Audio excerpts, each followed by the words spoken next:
Hello everyone, welcome to Educami. My name is Anshuman and today we are going to discuss about the exam called Civil Services Aptitude Test जिसको हम लोग CSAT के नाम से भी जानते हैं. Now if you want to access all the free resources given by Educami, all you need to do is scan this QR. Now if you like this video, you can hit the like button and you can subscribe to the channel. Civil Services Aptitude Test CSAT is basically paper 2 of the prelims examination of UPSC Civil Services Examination. Now, the paper 1 consists of the GS section where the questions are asked from topics like polity, geography, ancient history, modern history and all other sections. Paper 2 में CSAT है. CSAT में आप नाम से ही देख रहे हैं Civil Services Aptitude Test. So the questions are asked from the sections like quantitative aptitude, logical reasoning and reading comprehension. इसके अलावा sometimes you see questions from data interpretation also. अब देखिए रिसेंट टाइम्स में इस एग्जाम के pattern में काफ़ी changes देखने को मिला है. अगर हम लोग पिछले 4 साल के एग्जाम को देख लें 23, 22, 21 एंड 2020 की बात करें तो लगातार there has been an increase in the difficulty level of the questions and specially the quant section questions. The 2023 was a nightmare for a lot of students because काफ़ी लोगों का प्रीलिम्स रह गया just because of CSAT and CSAT के जो difficulty level को लोग anticipate नहीं कर पाए कि इतना भी ज़्यादा डिफ़िकल्ट आ सकता है और इसके वजह से जो है उनको कुछ नंबर से उनका CSAT छूट गया जिसकी वजह से उनका प्रीलिम्स नहीं निकला. So it is very important to discuss about this exam. इसको लाइटली लेने का बिल्कुल नहीं है because if you are a new aspirant, अगर आप एक नए एस्पिरेंट हैं and you are going to attempt the exam for the first time in 2024 then you need to know about the sections of this examination. किस topic से question पूछे जाते हैं वो जानना बहुत ज़रूरी है and also you have to assess the increasing difficulty level of the questions also because अगर आप क्वेश्चन उस लेवल के सॉल्व करके नहीं जाते हैं तो आपको एग्जाम में परेशानी हो सकता है. And if you have already given the exam multiple times और 1 और 2 टाइम्स तो आपको पता है कि इस एग्ज़ाम को कैसे करना है, इस एग्ज़ाम में क्वेश्चंस कैसे आते हैं और आपको अगर आपका स्ट्रैटेजी वर्क नहीं कर रहा है तो आपको कहाँ पर चेंजेस लाने की ज़रूरत है. इसको आज हम लोग इस वीडियो में एनालाइज करने वाले हैं. तो चलिए सबसे पहले बात कर लेते हैं 2023 की. Now 2023 was a really surprising paper क्योंकि इसमें जो क्वेश्चंस पूछे गए वो बहुत ही ज़्यादा अनकन्वेंशनल क्वेश्चंस थे, लेंदी क्वेश्चंस थे. क्वांट सेक्शन की मैं बात कर रहा हूँ और वहाँ पर ऐसे क्वेश्चंस जो कि जनरली पहले के टाइम में अगर आप बोलेंगे 21, इवन 21 और 22 में जो मॉडरेट के लेवल के जो क्वेश्चंस आते थे वो क्वेश्चंस आपको 2023 में देखने को नहीं मिले. मैक्सिमम क्वेश्चंस जो थे वो आप उसको जो है हार्ड या वेरी हार्ड में रख सकते हैं, वैसे सेक्शन में रख सकते हैं. मॉडरेट क्वेश्चंस जो है जो जनरली देखने को मिलता है पिछले साल मतलब 2021 और 2022 में देखने को मिला था वो इस साल एब्सेंट था. नो इसके वजह से बहुत लोगों का CSAT नहीं निकला, प्रीलिम्स नहीं निकला और ये जो है इस मुद्दे के लिए बहुत एजिटेशन भी हुआ, हाई कोर्ट में केस भी गया. लेकिन आपको पता है after all this is an examination और UPSC जो है वो ऑटोनोमस बॉडी है, वो सारे राइट्स होल्ड करता है कि वो क्वेश्चन किस तरह का देना चाहता है. So the maximum that you can do is to prepare for this exam in a detail manner. आप इसको ऐसे छोड़ के नहीं जा सकते हैं कि लास्ट के टाइम पे 1 महीने पढ़ लेंगे या सिर्फ मॉक टेस्ट लगा लेंगे तो ये एग्जाम निकल जाएगा. Now earlier it use to be difficult for students from the humanities background और मेडिकल बैकग्राउंड. जो साइंस या मैथ्स बैकग्राउंड से रहते थे, जो टेक्निकल बैकग्राउंड से रहते थे, उनके लिए रिलेटिवली थोड़ा सा ईजियर होता था because they are accustomed with calculations. Now humanities के जो स्टूडेंट्स रहते हैं उनका क्या होता है कि दे द लास्ट मतलब जो लास्ट टाइम वो मैथ्स पढ़े रहते हैं that is in even in class 10th और इन some cases in class 12th. तो काफ़ी टाइम से वो प्रैक्टिस से बाहर रहते हैं. ऐसा नहीं है कि उनको नहीं आता है लेकिन they are out of practice. वहीं अगर आप देखेंगे जो साइंस के स्टूडेंट्स रहते हैं जिनका कोई साइंस बैकग्राउंड है या टेक्निकल बैकग्राउंड है तो वो इन सब चीज़ों से कस्टम रहते हैं. तो अर्लियर क्या होता था कि वो थोड़े कम समय में भी वो इस एग्जाम के इतना एनफ तैयारी कर लेते थे कि वो एग्जाम क्वालिफाई कर जाते थे. लेकिन आज के टाइम पे राइट फ्रॉम 22 एंड 23 के पेपर में अ lot of engineering background students have also failed. तो इस बात में जो है बहुत सच्चाई है कि जो इंजीनियर्स हैं उनके लिए भी ये जो है this is now become a tough nut to crack. ये इजी नहीं है कि आप ऐसे चले जाएंगे और आपका एग्जाम निकल जाएगा और ये हमने 2023 में देखने को मिला. नाउ इस एग्जाम के बारे में पहले हम लोग डिस्कस कर लेते हैं. ऑलरेडी आपने पढ़ रखा होगा, देख रखा होगा, आपको पता है इसका पैटर्न. फिर भी एक औपचारिकता है because there must be a lot of new aspirants जो कि 2024 में पहला अटेम्प्ट देने वाले हैं. तो मैंने आपको ऑलरेडी बता दिया कि this is the paper 2 of the prelims examination और इसमें कि इसका भी जो टोटल मार्क्स है that is of 200 marks, duration same है 2 आवर्स है, and the total number of questions is 80 questions. Now paper 1 में आपको देखने को मिलता है 100 क्वेश्चंस, यहां पर आपको देखने को मिलेंगे मात्र 80 क्वेश्चंस। नाउ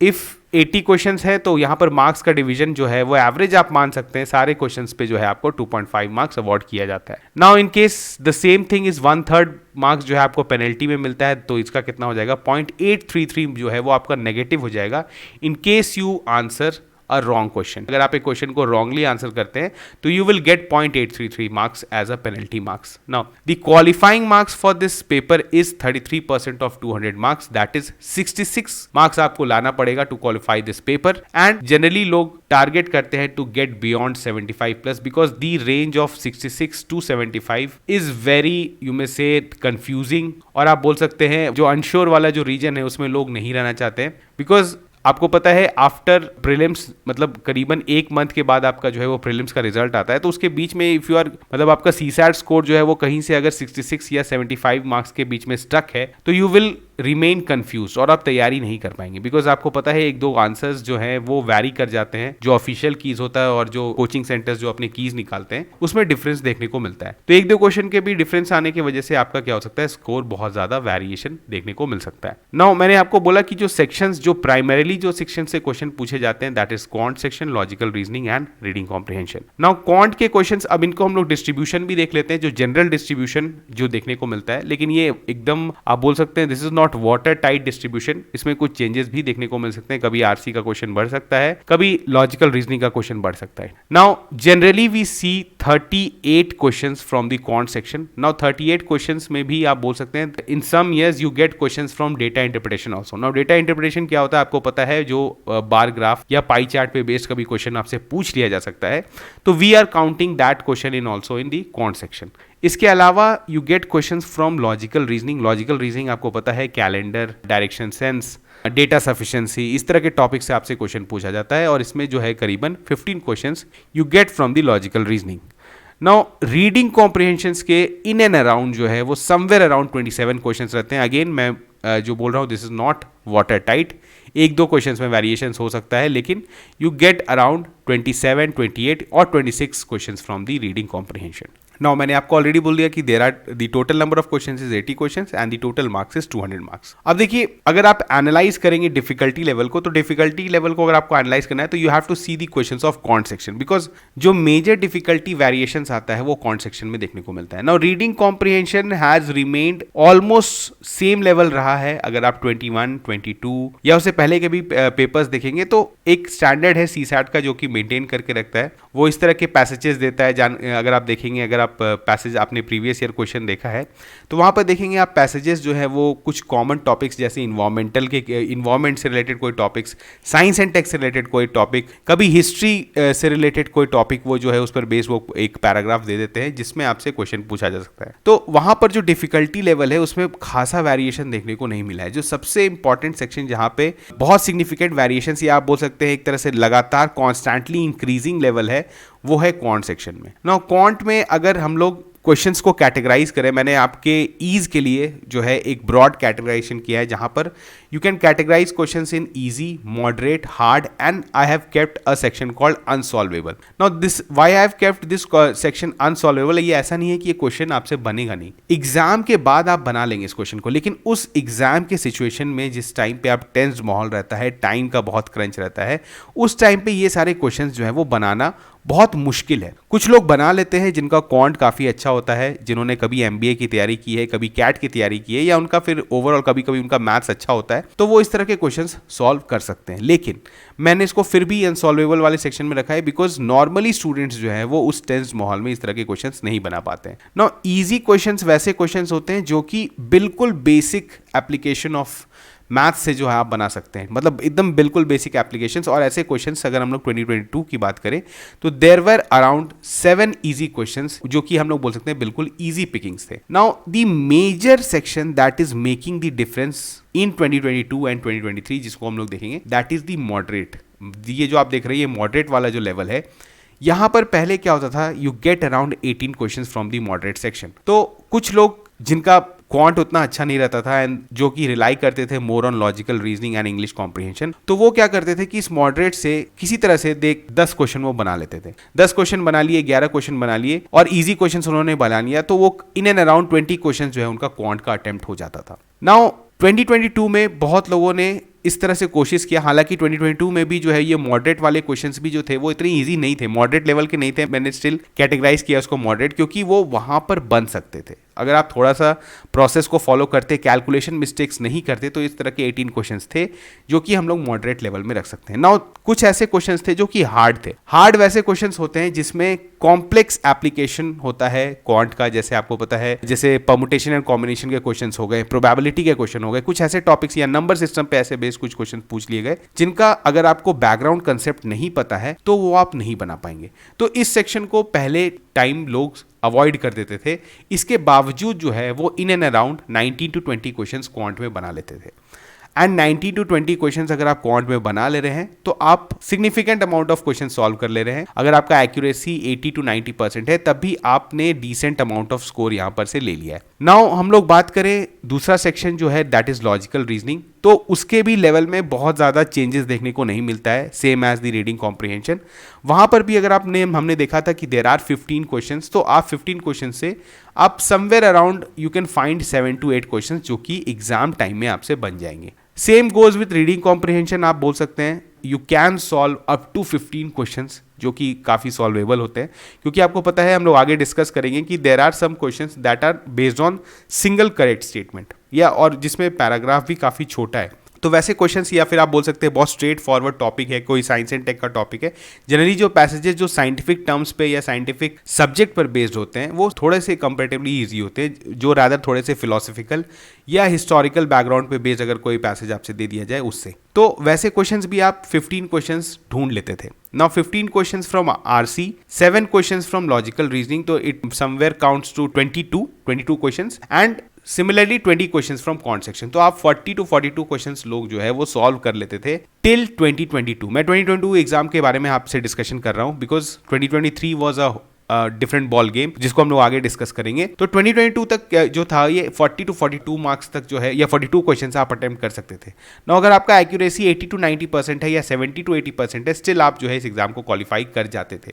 हालांकि ज़्यादा अच्छा स्कोर नहीं आता लेकिन स्टिल 70 को आप क्रॉस कर जाते। लेकिन 2023 में क्या हुआ, यहाँ पर जो है वो क्वांट सेक्शन में सिनेरियो चेंज हो जाता है। नाउ इजी क्वेश्चंस जो थे, जो हमने देखा था कि अराउंड 7 क्वेश्चंस आ रहे थे 2022 में, वो बन जाता है 5। Now the most significant portion of questions जिसमें चेंज देखने को मिलता है that is the moderate section. Now मैंने आपको बोला कि 2022 में देयर वर 18 क्वेश्चंस जो कि हम लोग जिसको मॉडरेट में कैटेगराइज कर सकते हैं, लेकिन 2023 में क्या होता है कि ये मॉडरेट घट के सिर्फ और सिर्फ 12 क्वेश्चंस हो जाता है and most of them shifted to unsolvable section and the hard section। अब hard sections में जाने के लिए यहाँ पर hard मैं वैसे बोल रहा हूँ, ये वैसे क्वेश्चंस थे जिसमें आपको बहुत सारे केसेस बनाने पड़ रहे थे। कोई भी एक क्वेश्चन इजी नहीं था कि जस्ट आपने एक स्टेप में बनाया और वो आपसे बन गया। तो ये जो शिफ्ट हुआ ना मॉडरेट से हार्ड, ये बहुत ज़्यादा जो है लोगों पर भारी पड़ गया। ये जो 5-6 क्वेश्चन का जो डिफरेंस क्रिएट हो गया, ये आपको लग रहा है कि ये बहुत 5-6 क्वेश्चन का बात है, लेकिन एग्जाम टाइम में आप समझ रहे हैं 5-6 क्वेश्चन का मतलब होता है 15 नंबर, जो कि आपको एग्जाम क्वालिफाई करा सकता है अच्छे मार्क्स से या बिल्कुल आपको कट ऑफ से नीचे ला सकता है। तो एक चीज यहां पर ऑब्जर्व किया गया है 2023 में, काफी ऑब्जर्वेशन के बाद जो है मैं आपको ये डेटा बता रहा हूं कि बहुत लोगों का क्या होता था 2022 तक अगर आप देखेंगे जो लोग सीसैट क्वालिफाई नहीं कर पाते थे उनका स्कोर जो था वो 64, 65, 62 से अबव कुछ स्कोर रहता था, कुछ मार्क्स से उनका छूट जा रहा था। नाउ इन 2023 क्या हुआ, क्योंकि ये सेक्शन में हमने बोला कि मॉडरेट से हार्ड में जो शिफ्ट हो गया क्वेश्चंस, तो यहाँ पर क्या हुआ कि यहाँ पर लोगों का स्कोर जो है वो 50 में आ गया, 50s में आ गया। मतलब जो अच्छे से क्वालिफाई कर जाते थे सीसैट, उनका स्कोर जो है वो 50s में स्टक हो गया। तो ये इसलिए हुआ बिकॉज ये जो मॉडरेट से हार्ड में शिफ्ट हो गया, ये लोग एंटिसिपेट नहीं कर रहे थे। उनका कहना रहता था कि वो उनको कंसेप्ट पता है, क्वेश्चंस बन जाते हैं एग्जाम में, थोड़ा सा 1-2 स्टेप आगे बढ़ेंगे तो वो क्वेश्चन बन जाता था। इन एंड अराउंड उनको 20 क्वेश्चंस क्वांट के मिल जाते थे। लेकिन इस बार वो 20 क्वेश्चंस ढूंढना ही इतना डिफिकल्ट हो गया कि लोगों का सीसैट नहीं निकला। तो मैं आपको बोल रहा हूं again, you have to anticipate the level of the questions specially of quant section. मैं आपको एक रफ बोल सकते हैं तो मैं आपको स्टैंडर्ड बता देता हूं कि आपको कैट के लेवल के क्वेश्चन सॉल्व करके जाने पड़ेंगे। Now this is a reality. पर एक चीज मैं आपको ये भी बता देना चाहता हूं कि due to a lot of agitations student के द्वारा दिया गया और यूपीएससी ने भी इसको देखा है कि क्वेश्चंस थोड़े डिफिकल्ट थे 2023 में, तो यू कैन एक्सपेक्ट सर्टेन, मैं अगेन जो है इस चीज को क्लेम नहीं कर रहा हूं, लेकिन आप देख सकते हैं कि अगेन जो है वो मॉडरेट लेवल के क्वेश्चंस आपको ज्यादा देखने को मिलेंगे इन दी अपकमिंग एग्जामिनेशन। लेकिन आप उस लेवल के लिए तैयारी नहीं कर सकते हैं कि क्वेश्चन ईजी आएगा। आपको हार्ड लेवल के लिए ही तैयारी करके चलना है और आपको सबसे वर्स्ट कंडीशन के लिए ही तैयारी करके चलना है। तो इस केस में आपको अच्छे लेवल के क्वेश्चंस बनाना बहुत जरूरी हो जाता है, and specially in quant section. ये हमने डिस्कस कर लिया क्वांट सेक्शन के बारे में। अब मैं before going into the detail syllabus में आपसे कुछ और डिस्कशन करना चाहता हूं। सबसे बड़ा इंपॉर्टेंट चीज क्या है, that is called strategy. Now whatever I am telling you, it is based on the real time experience, क्योंकि जो लोग इस प्रोसेस के थ्रू गुजरते हैं वही इस चीज़ को समझ पाते हैं कि यहाँ पर क्या जो है वो प्रॉब्लम आता है। नो स्ट्रैटेजी एक बहुत इंपॉर्टेंट बात है सीसैट को लेके। हर लोग का अलग अलग स्ट्रैटेजी होता है, सब अपने जो है वो स्ट्रॉन्ग पॉइंट्स पर रिलाई करते हैं। फॉर एग्जांपल जिनका रीडिंग कॉम्प्रिहेंशन अच्छा है वो ज़्यादातर कोशिश करते हैं कि 27 क्वेश्चंस में they solve around 20 to 22 questions, और उनका सही भी होता है। नाउ अर्लियर ये जो स्ट्रैटेजी था कि relying on the 2 section, generally क्या होता है स्टूडेंट्स एस्पिरेंट जो होते हैं वो किसी 2 सेक्शन पर रिलाई करते हैं। नाउ अगर आपका क्वांट सेक्शन अच्छा नहीं है तो you rely on logical reasoning and reading comprehension. जिनका क्वांट अच्छा था वो मैक्सिमम क्वांट और लॉजिकल रीजनिंग के क्वेश्चंस बनाते थे और रीडिंग कॉम्प्रिहेंशन के काम भर क्वेश्चंस बना लेते थे कि उनका स्कोर जो है वो 70 क्रॉस कर जाए। नाउ इन 2023 ये जो स्ट्रैटेजी था ये फेल हो गया। ये इसलिए फेल हो गया कि जो लोग मैथ सेक्शन पे डिपेंडेंट थे, जो लोग मैथ्स को ज़्यादा तरजीह दे रहे थे, उनके लिए ये बैकफायर कर गया 2023 में। बिकॉज मैंने आपको ऑलरेडी बोला कि मॉडरेट से हार्ड में क्वेश्चंस शिफ्ट हो गए, तो उनको काफ़ी ज़्यादा टाइम लग गया उसमें। और ज़्यादा टाइम लगने की वजह से क्या हुआ कि वो आरसी जितना वो एक्सपेक्ट करते थे कि वो इतना अटेम्प्ट कर लेंगे, उससे 3-4 क्वेश्चन उन्होंने कम अटेम्प्ट किया, तो इसके वजह से उनका भी सीसैट नहीं निकला।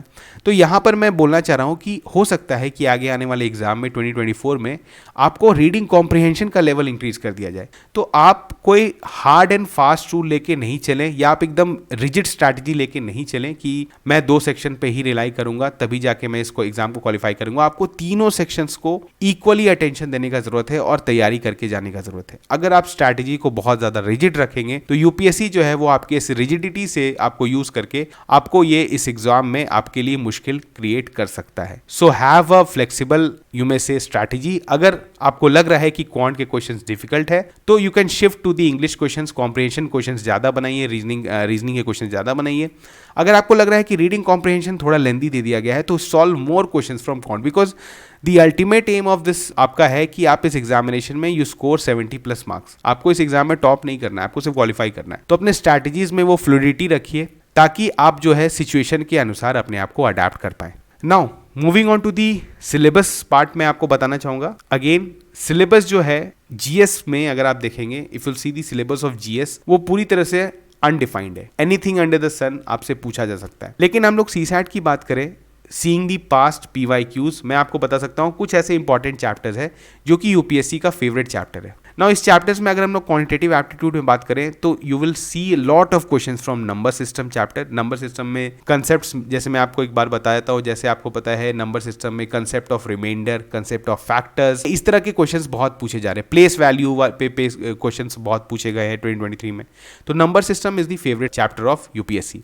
इसके बाद बात करें तो परम्यूटेशन एंड कॉम्बिनेशंस, इसके भी बहुत ज्यादा क्वेश्चंस आपको देखने को मिलेंगे। Average and mixtures, percentage, speed, distance and time and work. Now these are the 6 chapters जहां पर से आपको सिग्निफिकेंट अमाउंट ऑफ क्वेश्चंस देखने को मिलता है। तो आप क्या करिए, इन सारे चैप्टर्स पे थोड़ा सा ज्यादा फोकस करिए, इस पे कुछ अच्छे क्वालिटी के क्वेश्चंस बनाइए and you can expect questions from these sections. अब देखिए कुछ ऐसे सेक्शंस होते हैं जो कि आपके लिए उतना ज्यादा इंपॉर्टेंट नहीं है। अगेन मैं बोलूंगा दिस इज नॉट एन कि मैं एकदम स्टेटमेंट दे रहा हूं, लेकिन ऐसा नहीं है। जनरली आप देखेंगे तो यहाँ पर एसएससी एग्जामिनेशन जो होता है, जो कि बहुत लोग एसएससी से इसको कंपेयर करते हैं। नो एसएससी में आपको ट्रिग्नोमेट्री से क्वेश्चन आता है, you get questions from geometry, you get questions from mensuration. लेकिन यहाँ पर जो फोकस है यूपीएससी का, ये अरिथमेटिक पे ज़्यादा फोकस करते हैं। तो उस केस में आपको कुछ ऐसे चैप्टर्स हैं जिस पर आप ज़्यादा फोकस करेंगे तो आप ज़्यादा क्वेश्चंस अटेम्प्ट कर पाएंगे एग्जामिनेशन में। तो आपको एरिया ऑफ फोकस को बहुत क्लियर रखना है कि किन चैप्टर्स पे आपको फोकस करना है। Now moving on to the logical reasoning, again there are some topics जो कि काफ़ी रेलिवेंट है। अगर आप पीवाईक्यूज एनालाइज करेंगे, उनका एनालिसिस करेंगे, तो आपको कुछ पैटर्न देखने को मिलेगा। Now frequent questions are asked from direction, sense and distance. Data sufficiency पे बेस्ड बहुत सारे क्वेश्चंस आते हैं। Now what is data sufficiency? तो आपको पता है यहाँ पर स्टेटमेंट 1 स्टेटमेंट 2 आपको दे दिया जाएगा और बोला जाएगा कि both statements are sufficient enough to answer something, to explain something. इस तरह के क्वेश्चंस जो आपसे पूछे जाते हैं। नाउ इसके बाद है number and alphabet series. This is also, इस पे जो पैटर्न पे बेस्ड क्वेश्चन आता है कि नेक्स्ट टर्म क्या होगा या नेक्स्ट अल्फाबेट क्या होगा, या फिर आप देखिए जो कंटिन्यूअस अल्फाबेट सीरीज आता है ए बी बी सी सी सी करके जो आता है, तो इस तरह के क्वेश्चंस आपको देखने को मिलते हैं। कैलेंडर से हर साल you get 2 to 3 questions. And इसके बाद आप बोल सकते हैं logical deductions. Now logical deductions क्या हो गया कि आपको सर्टेन इन्फॉर्मेशन दे दिया जाएगा, तो आपसे पूछा जाएगा कि what is the largest number या who is the oldest person. इस तरह का चीज जो क्वेश्चन पूछा जाता है, these are under the logical deduction. इसके अलावा ब्लड रिलेशंस पे भी क्वेश्चन पूछा जाता है। तो मैं आपको जैसे एक ब्रॉड कैटेगरी ऑफ चैप्टर्स बता रहा हूं जहां से मैक्सिमम चांसेस होता है क्वेश्चन आने का। नाउ इंग्लिश कॉम्प्रिहेंशन या रीडिंग कॉम्प्रिहेंशन की बात करें तो यहाँ पर जो मैंने आपको ऑलरेडी बोला कि टॉपिक्स क्या होते हैं, हिस्टोरिकल टॉपिक्स होते हैं, कभी साइंटिफिक टॉपिक्स होते हैं, कभी कभी फिलोसफिकल भी आ जाते हैं। नो साइंटिफिक टॉपिक्स पे बेस्ड जो रीडिंग कॉम्प्रिहेंशन होते हैं वो काफ़ी ऑब्जेक्टिव होते हैं। मतलब आपको क्लियर कट पता चल जाएगा कि इस पैराग्राफ में बोलना क्या चाह रहा है और आपको ऑप्शंस आप इजिली एलिमिनेट कर सकते हैं। नो यहाँ पर भी जो क्वेश्चंस हैं वो आपको कभी कभी मैक्सिमम केसेस में जो है वो सिंगल करेक्ट स्टेटमेंट होता है कि इसमें से कौन सा स्टेटमेंट जो है वो सबसे ज़्यादा अप्रोप्रिएट है जो भी चीज़ को बताना चाह रहे हैं, चाहे वो इन्फरेंस पूछता है, कंक्लूजन पूछता है, इस तरह की चीज़ें आपसे पूछी जाती हैं। नाउ कुछ क्वेश्चंस में आप देखेंगे there are multiple correct options, multiple correct statements होते हैं वहाँ पे। तो वहाँ पे आपको ऑप्शंस 1, 2 and 3, 1 and 3, 2 and 3 इस तरह के ऑप्शंस देखने को मिलेंगे। तो आप कोशिश करिए कि जो सबसे पहले सिंगल करेक्ट स्टेटमेंट वाले क्वेश्चन है उसको आप सॉल्व कर ले। आपका स्ट्रैटेजी होना चाहिए कि पहले जो स्ट्रेट फॉरवर्ड जो साइंटिफिक टॉपिक्स पे बेस्ड जो रीडिंग कॉम्प्रिहेंशन है या जिनका लेंथ जो है वो काफी कम है, उसको पढ़ के आप जल्दी से उसको आंसर कर सकते हैं, वैसे क्वेश्चंस को आपको अटेम्प्ट करना चाहिए। नाउ आफ्टर दैट आपको मैक्सिमाइज करना है अपने स्कोर को, तो जितना पॉसिबल रीडिंग कॉम्प्रिहेंशन हो सकता है आप उसको ट्राई करें, लेकिन एक एम्पल अमाउंट ऑफ, जैसे मैंने बोला कि एक एडिक्वेट अमाउंट ऑफ जो आपको लेके चलना पड़ेगा, that is somewhere around 15 to 16 hours ही आपको सॉल्व करना पड़ेगा। If you have solve around 20 questions in quant, अगर क्वांट में आपने कम क्वेश्चन सॉल्व किए हैं तो आपको यहाँ पर 20 क्वेश्चंस तक सॉल्व करना पड़ सकता है। तो अगेन मैंने बोला है स्ट्रैटेजी को थोड़ा सा फ्लेक्सिबल रखिए, over the period of time practice करते जाएंगे तो आप स्ट्रैटेजी देखेंगे कि आपके मतलब आप जो भी एंटिसिपेट कर रहे हैं आप देखेंगे कि उसी तरह के क्वेश्चन आप अटेम्प्ट कर पा रहे हैं। तो इसमें सबसे इंपॉर्टेंट है कि सबसे पहले बेसिक्स क्लियर कर लीजिए इन सारे चैप्टर्स जिसको मैंने आपको बताया,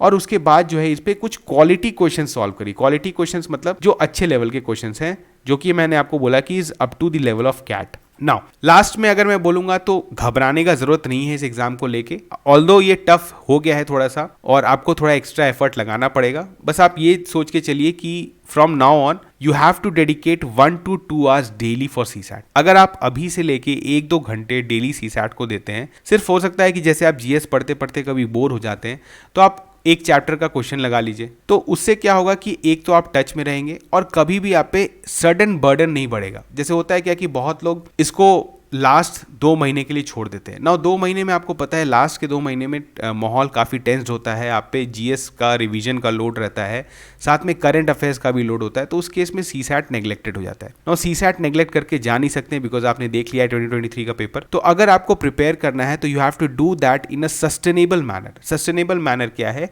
कि अगर आप रोज दिन 1 से 2 घंटा इसमें इन्वेस्ट करते हैं तो आप डेफिनेटली सारे चैप्टर्स का क्वेश्चंस को बना के चले जाएंगे, आप मैक्सिमम सेक्शन को कवर करके जाएंगे। तो आपको घबराना नहीं है, स्ट्रैटेजाइज करिए, एरिया ऑफ फोकस क्लियर रखिए कि किन चैप्टर्स पे ज्यादा फोकस करना है, और पीवाईक्यूज भी अपने से एनालाइज करके देखिए कि ये वाला क्वेश्चन मुझसे क्यों नहीं बना, और आप जो भी उससे रिलेटेड कंसेप्ट है उसको पहले पढ़िए और फिर उस क्वेश्चन को बनाइए, आपसे डेफिनेटली बनेगा। तो चलिए मिलते हैं नेक्स्ट लेक्चर में, तब तक थैंक यू।